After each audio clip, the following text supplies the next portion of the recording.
Hello everyone, welcome to SV boutique అండి. సో ఈరోజు కలెక్షన్ వచ్చేసి డ్రెస్సెస్ అండి. ఇంతకు ముందు కూడా నేను పెట్టాను అనమాట. సో టాప్ వచ్చేసి 2 మీటర్స్ అయితే వస్తుంది. కింద బాటమ్ పార్ట్ వచ్చేసి 1.5 3 మీటర్స్ అయితే వస్తుందండి. సో మీరు దీన్ని కావాలంటే ప్యాంట్గా కూడా యూస్ చేసుకోవచ్చు, లేదా ఇంట్లో ఉన్న ఏదో ఒక లెగ్గిన్ వేసేసుకొని దీన్ని చున్నీలో కూడా యూస్ చేసుకోవచ్చు. చాలా బాగుంటాయండి. ఇవి మీరు విడివిడిగా సపరేట్గా మీరు పర్చేస్ చేయాలంటే 150 అట్లా పడతాయండి. ఎందుకంటే మీటర్ వచ్చేసి ప్లెయిన్ వచ్చేసి మనకి 50 రూపీస్ 60 రూపీస్ అట్లా ఉందండి. సో ఓవరాల్ సెట్ మనం ఇంతకుముందు 99 రూపీస్కి అమ్మాము. ఒక 10 పీసెస్ మాత్రమే ఉన్నాయి.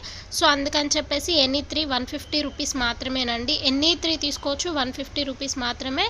నిన్న పెట్టిన ఎనీ 3 శారీస్ వీడియో అయితే చాలా బాగా సక్సెస్ అయిందండి. స్టాక్ ఆల్మోస్ట్ అయిపోయింది, కొన్ని మాత్రమే ఉన్నాయి. సో ఇవి కూడా మీకు అలాగే ఇస్తున్నాను. ఎనీ 3 ఓన్లీ 150 రూపీస్ అండి. సో మీకు ఏది కావాలన్నా కూడా స్క్రీన్ షాట్ తీసుకొని నా నెంబర్కి అయితే వాట్సాప్ చేసేయండి. ఈ వీడియో మీకు నచ్చినట్లయితే ప్లీజ్ లైక్ చేయండి, షేర్ చేయండి. కొత్త వాళ్ళు అయితే సబ్స్క్రైబ్